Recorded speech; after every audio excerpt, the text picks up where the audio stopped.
sometimes it can feel like you ought to be working right now. Like, what are you doing taking a break? Like, no, there's work that needs to be done. Stop resting and get back to work. So where do we find ourselves when we interact with this mindset of grind culture? Because when it comes to your life, only you can tell you what to do. Now, you may be thinking to yourself, Sage, that's not true. I got people telling me what to do all the freaking time. In fact, Sage, it's so annoying that it really feels like I don't get to make my own decisions in life. Well, I submit this thought to you. You don't have to do what they say. Somewhere in your mind, you have convinced yourself that the consequence of you not listening to what these people are saying is going to be more detrimental than you just doing what they say. The truth is, people are telling you to grind because they know eventually your body will collapse and theirs will be fresh.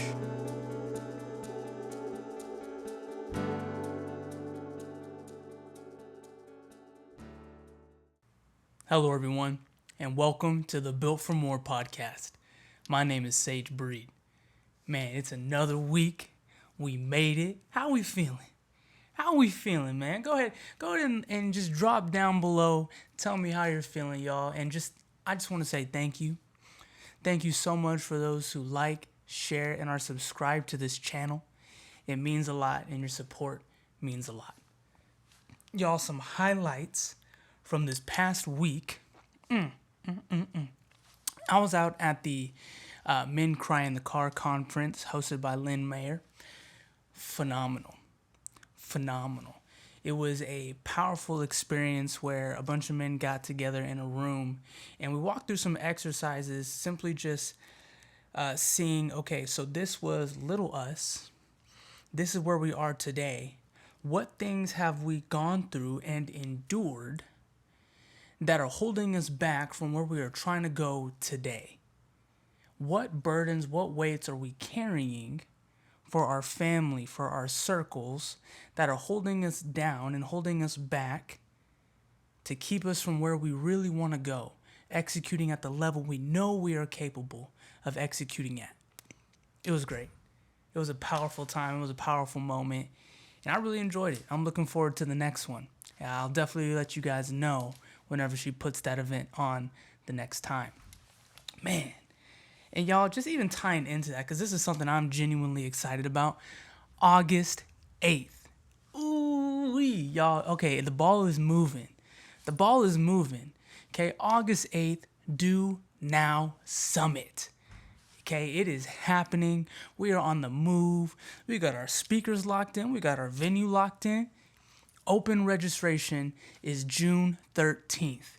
Guys, you don't want to miss this early bird because the tickets will sell out fast. We already have a lot of people saying, man, can you send me that link?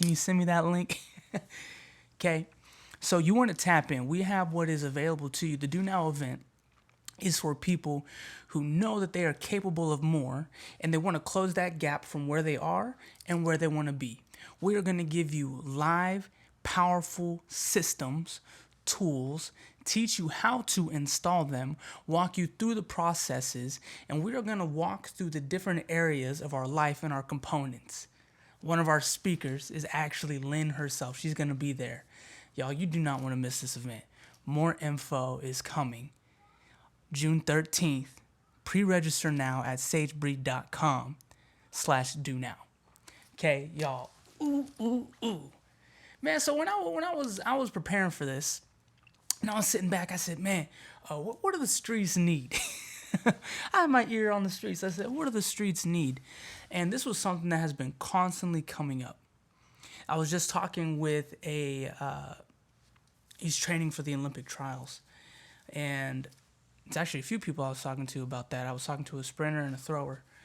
But something that they both said that really stood out to me is they were saying, because I asked them this question, I said, did it seem different training in college than it does now? And they both said the same thing. No, it's not really any different. The only difference is the accountability. They said this. They said when we were in college, everything was done for us. The resources were already paid. All we had to do was just follow the plan. They said now that we are independent, even though they're training in college facilities, they said now that we're independent, we're making the schedule. We're making this. We have to get resources. And if we don't have them, either we have to know somebody or raise money to be able to get the resources. They said the hardest part, and maybe you relate to this even if you haven't done athletics at this level. They said the hardest part is nobody is going to check them if they sandbag a workout. Nobody's going to check them if they drop out and don't execute at the level they know that they're capable of.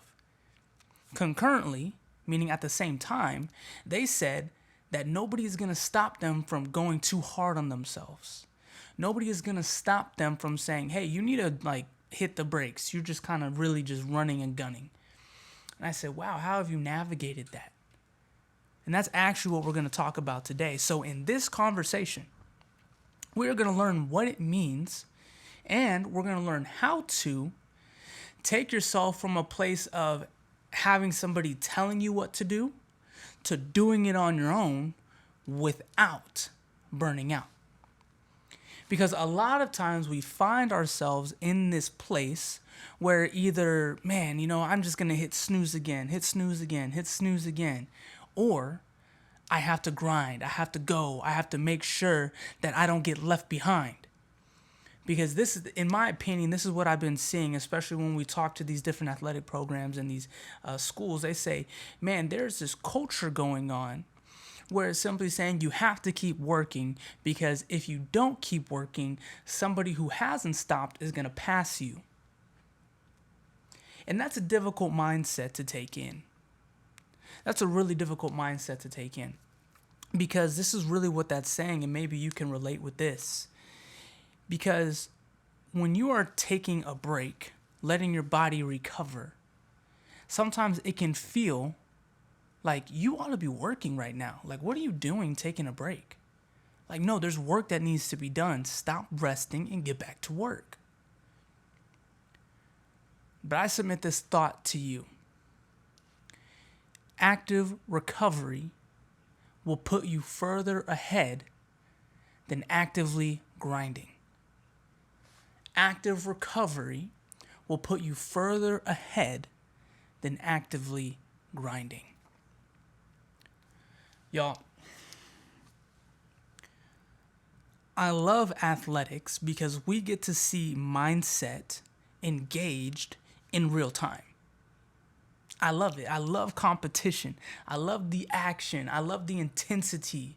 And maybe this is why the Roman culture, centuries ago, maybe this is why they had the Colosseums, because they loved to see that mindset played out.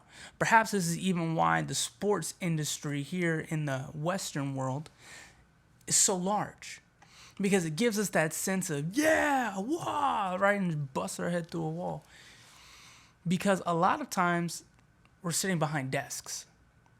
A lot of times we're not the ones out there conquering other teams. We're not the ones out there doing what needs to be done for rings. Instead, a lot of us, we work 9 to 5, come back home, eat, sleep, maybe turn on the TV,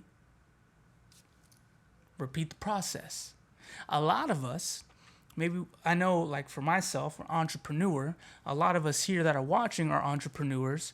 It's constantly like no one else is going to build my business for me, so I got to make sure I just go. I was having this other conversation at this conference. This gentleman, he was telling me, he said, one of the hardest parts about being in my industry is that if you don't have clients, you don't get paid.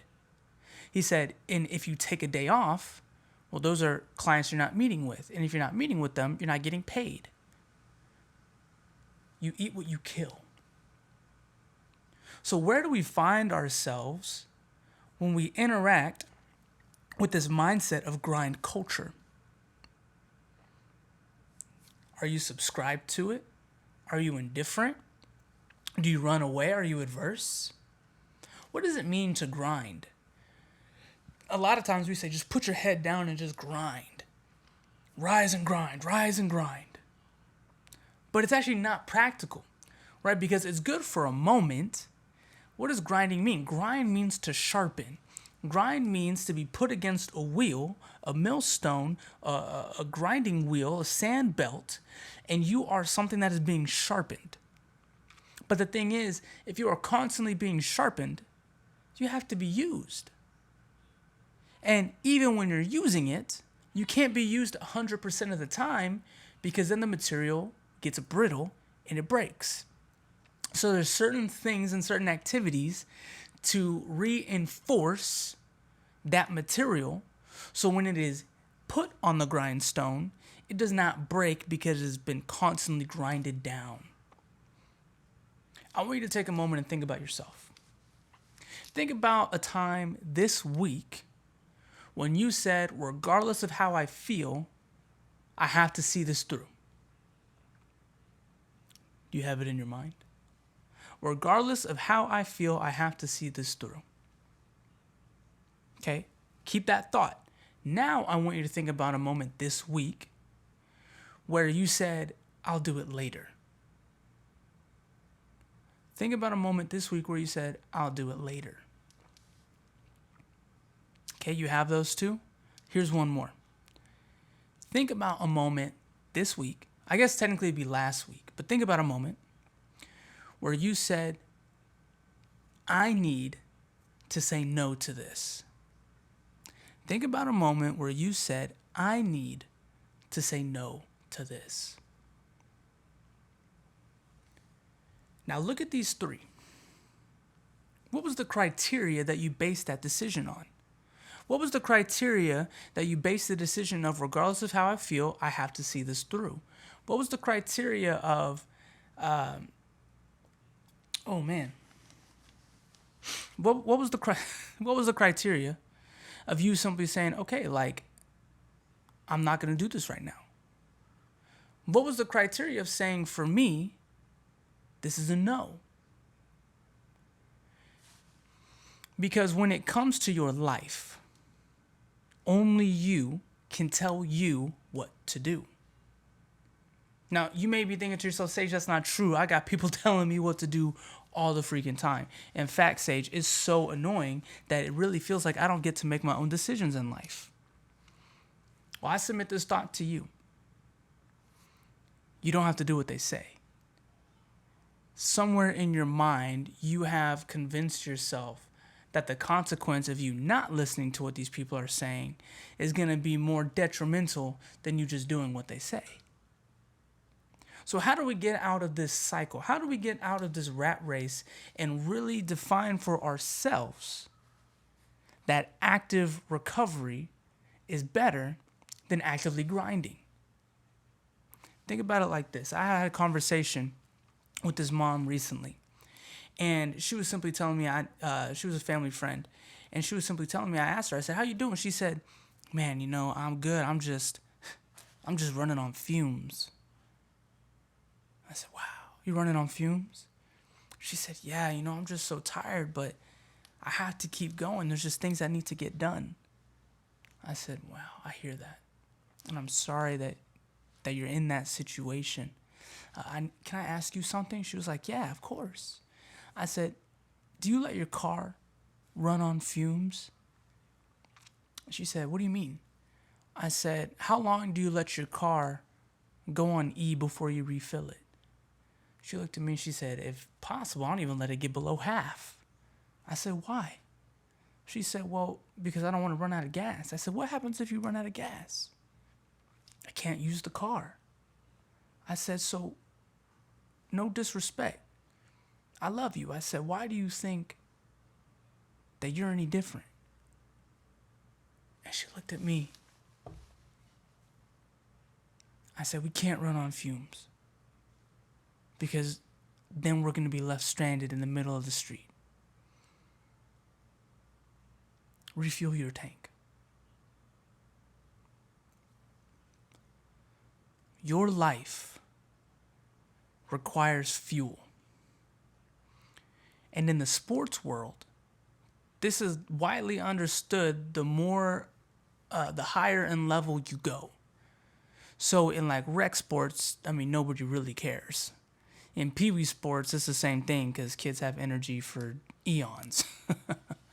But as you get into middle school, high school, college, semi-pro, and professional, and then even within that professional, rookie to the average, to the intermediate, to the expert, to the elite, there's different levels. And within each level, they understand recovery is more important than the workout itself. Because the workout is good for destroying the muscles, right? We have to destroy the muscles. When you're in the gym and you're getting out of rep, you need to work yourself to failure at least 2 times a week. But then when you work yourself to failure, you need to rest hard. You need to ingest calories, the micronutrients and the macronutrients, the fats, the carbs, all these different things to refuel your body so the protein synthesis in your muscles can develop and your muscles will get not just stronger but also bigger. It will be able to withstand more. This is recovery. But what is active recovery? Active recovery is doing an activity that is light and easy on the body, yet still gives it the blood flow it needs to move. What does this look like in our day-to-day life? This looks like hobbies. This looks like friends. This looks like reading. This looks like taking 15 minutes a day and doing absolutely nothing. There was a study that came out by the Harvard Medical School, I believe it was about 5 years ago.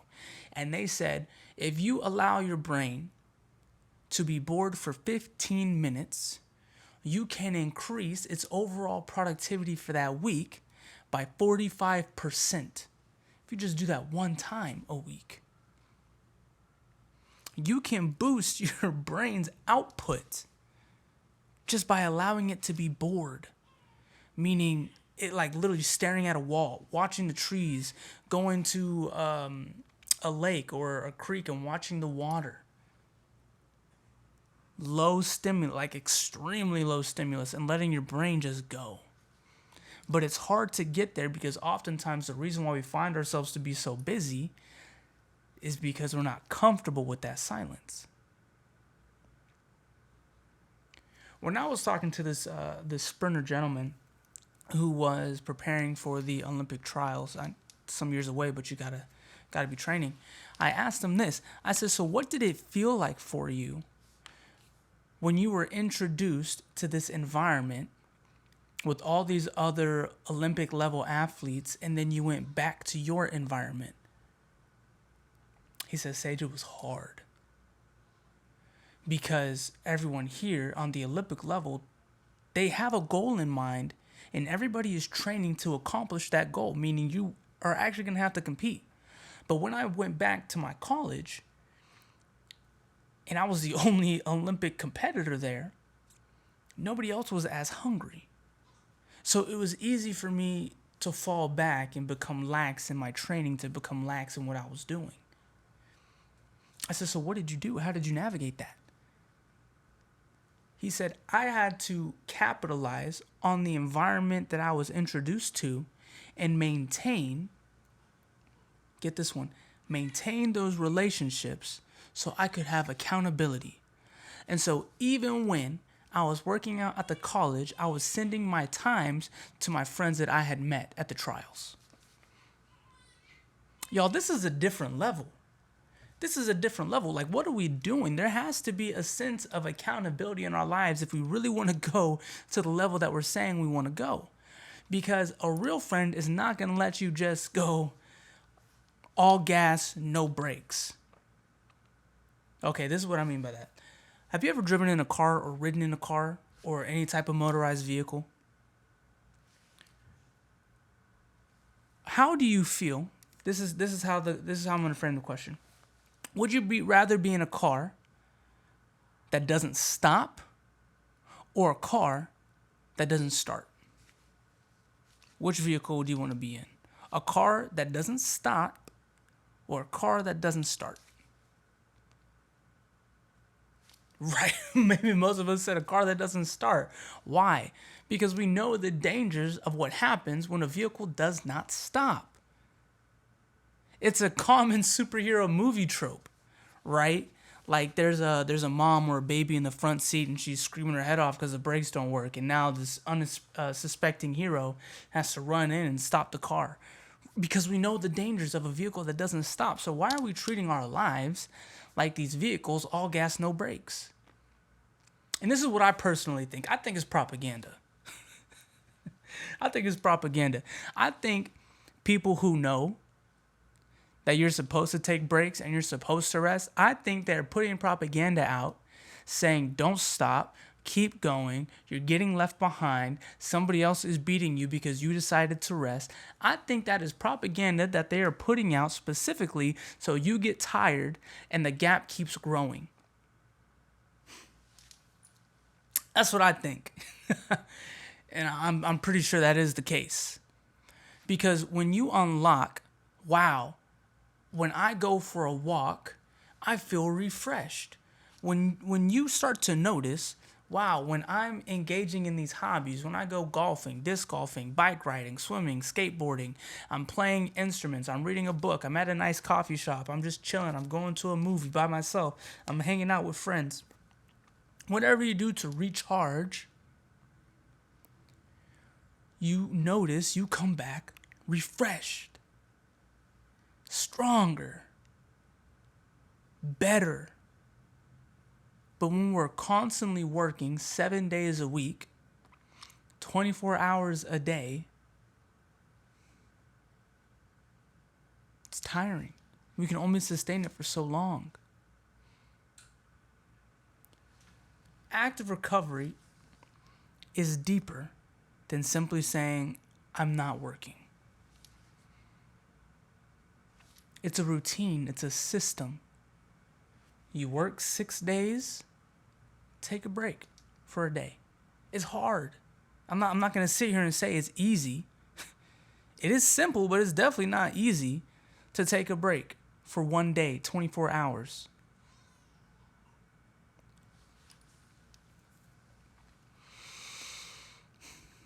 This system changed my life. It took me from constantly being tired, constantly being grumpy, to being refreshed. I get to spend that time and share that time with my family, with my friends, with my loved ones, with myself. Yo, I started riding bikes again. It's crazy, man, because when I was in college, I could have swore bicycles were out to kill me. Like, I really thought that. Like, a lot of you know, because I've told this story before. One day, I was just riding my bike on the way to practice with my friend. We left our dorm. We're just pedaling along. And I go up off a curb. All of a sudden, my front wheel was like, I'm going to see you later. Disconnected from the bike, rolls away. I'm looking like, oh my God. Like, I got to come down, and there's no wheel. And I just, crazy. I'm hitting the scorpion. My legs are kicking me in the head. The bike is flying. The wheel is bouncing like some kind of comedy. And my friend just hits his brakes. He's looking at me like, ow, oh my God, are you okay? And I'm sitting here like, bruh. Like, there was another time we went to go on a bike trail. And, man, we were just cutting through the corners. Yeah. And there's this one part on this trail where it's going downhill into this wooded area, and you have this thorn bush barrier all along right by a cliff, and then you have a really sharp turn. So you have the thorn bush, a sharp turn, and then trees. And so I'm going down this hill zooming, and I'm hitting the brake now, and all of a sudden the brakes are like, good luck, buddy, we're done. And the brakes don't work. And so I had to make a decision while I'm flying down this downhill. Am I going to run into a tree, or am I going to jump into these thorn bushes? let's go for the bushes. Like, I felt like, you ever seen that movie, The Other Guys, with Samuel Jackson and The Rock? They're on top of this building, and they're looking at each other. They're doing this police chase, and they go, "You thinking what I'm thinking?" They look at each other and they go, "Aim for the bushes." They fist bump and they jump. They didn't make it. But that's how I felt, bruh. I jump off the bike because I got a thorn. Like, I kid you not, y'all. We ended up measuring it. It was 4 inches long. It went through my shoe into my foot. I said, these freaking bikes. There was another time. I'm not even going to tell this story, bro, because we got to keep moving. But I started riding bikes again. But there was some healing that had to happen. I didn't realize I was so traumatized. I was. But it started to refresh me. This week, take some time, install this system. Work 6 days, rest for 1. Okay? And then you can even take it a step further. Work 6 years, rest for 1. This is a system. And this is a powerful system. It's lasted millennia. It's lasted ever since the foundations of the earth, but we're not even going to get into that right now. Work 6 days, and I promise you, you will notice a change in your energy, in your mental capacity, in your execution capacity, and your ability to see. Because one thing that maybe you've noticed, maybe you've done this, maybe you've been tired, and all of a sudden you just start trying to like fight for your life to keep your eyes open, and one moment your eyes are open, next minute you realize, oh snap, my eyes are closed, and you open them. Okay, when you work 6 days and you rest for 7, like on the 7th day, that will go down.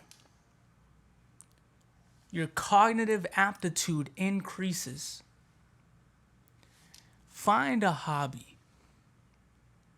This is hard, especially for a lot of us high-level achievers.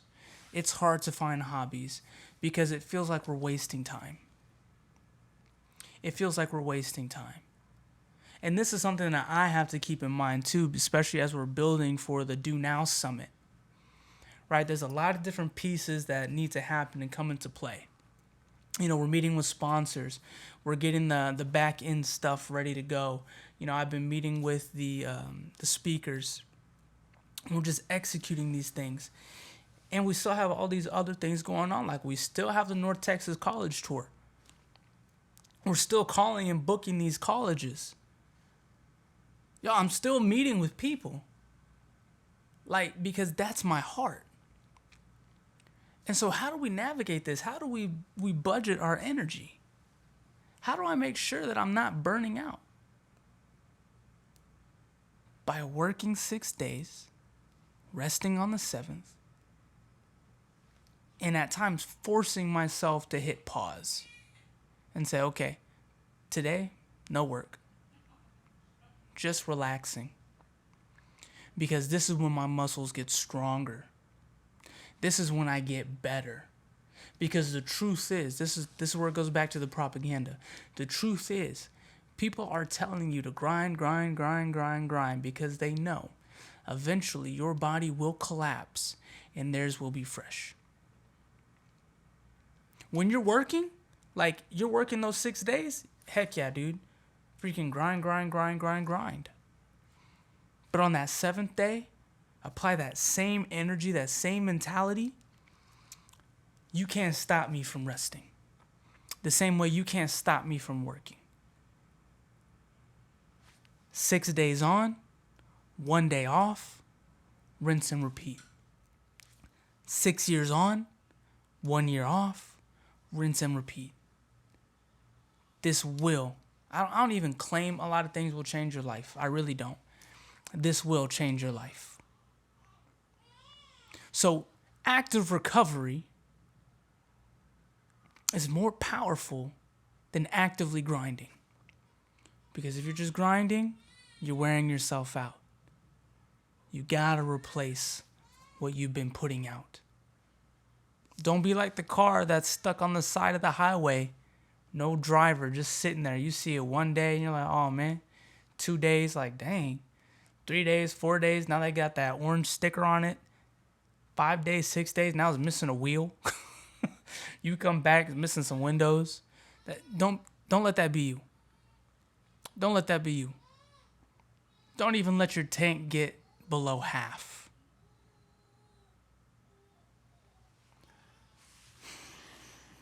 I feel for you because you're serious about the dream you have. You're serious about taking this dream and turning it into a vision with action. You're serious about it. I can see that. I know that. I've been talking with you.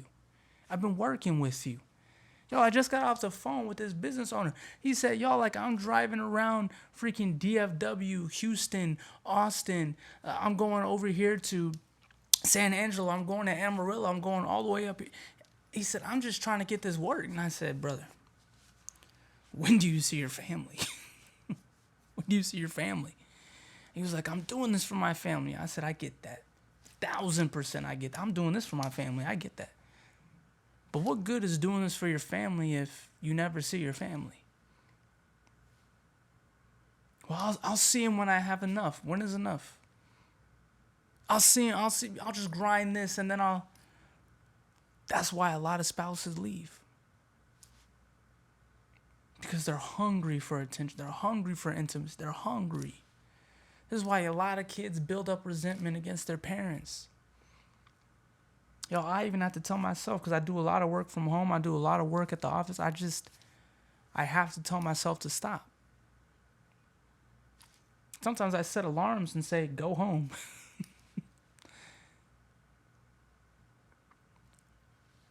And when you're recovering, do it with them. Get some time for yourself, 1,000%. You need it. You need it. One high performer to another. You need time to yourself. Make sure you get that time with them. That's why you're with them, right? That's why you're doing this, right? Was to be with them. To be financially free with them. To build wealth with them. To build legacy with them. Y'all, so before we go, let me pray for you. Father God, thank you so much for my friend. Thank you for empowering them and giving them a strong work ethic. God, that nothing will deter them from getting the job done. And now we're also asking that you give them the strength to install the 6-day system. Work 6 days, rest 1 day, rinse and repeat. Give them the strength to do that. And show them the very first time they do that how beneficial it truly is. Thank you for blessing their work, their business, their execution, and their family. Give them favor in everything that they do. We love you. In Jesus' name, amen. Amen. Y'all, ooh. Man, I'm excited. I'm actually about to go for a walk right now with my family. We go on evening walks. I love it. It's a great time. Y'all, mark your calendars. June 13th. I'm telling you, you want to be in this room. Tickets are already selling out. Like, we haven't even opened the doors yet to buy the early bird tickets. And people are already saying, I got to get in there. I have to. Like, okay. So I know a lot of you guys have seen the content we're putting out online. So we have 4 speakers. Oh, I'm so excited. We have Curtis Mathis, right? He's the one that did the student athlete conference out in Killeen. Inspiration, it checks the heart. Like, why are we doing what we're doing? Like, I thought you said you were really hungry for this. I thought you said this was really important to you. Curtis comes in and he empowers you and he equips you to put that vision into action. The next gentleman we have, oh my gosh, he's a phenomenal guy. Chris Daughtry. Man, okay, he has a program from boys to gentlemen, and it's a mentoring program. He goes into schools and he focuses on the whole family aspect, from the student, the family, and the education system. He goes in and he shows them, hey, this is really what's going on. He helps people identify the real issue from what's keeping them from going forward. He's a phenomenal storyteller, a powerful speaker, and a motivator. Our third speaker, we got Lynn Mayer. Oh my gosh. Y'all, I just told you a little bit about her at the beginning. The heart coach. Man, you guys definitely want to get in the room. Okay, of course, I'll be speaking and I'll be there to install some systems for our diamond. Okay, we have two. We have the diamond and we have our general admission. The diamond, you get a 4-hour experience with a 1-hour one-on-one session. Okay, this is not available for the general admission and there's only 12 seats available. Spouses are included at no cost to you. Okay. So when you get the diamond, you come in, we do our builder assessment. You can go to sagebreed.com/assessment. And you get to find out what's your strengths. You get to find out there's 27 different profile choices. And you get to see, okay, how do I utilize my strength? Where, based on the 5 pillars, is my spiritual, mental, physical, social, and financial? Who do I need to team up and partner with? And we walk through that. We talk about how to install these different systems specific to your archetype. Okay, next, when we open up the doors for the 3-hour session, okay, it's going to be a powerhouse. Oh my gosh. Y'all, you need to get in this room. More information to come. Make sure you go now, okay? You can pre-register so when the early bird goes, you don't miss out on the tickets. You don't want to miss out on these tickets. Okay? Hey, y'all. Enjoy the rest of your week. Tell somebody you love them. And if this was beneficial to you in any way, like, share, and subscribe to this channel and just share it with somebody. Y'all, because what good is doing all this personal development if the people we love can't even go with us? Okay, I want to see you in that room August 8th. Y'all, you're strong. You're smart. I love you. And until next time, peace.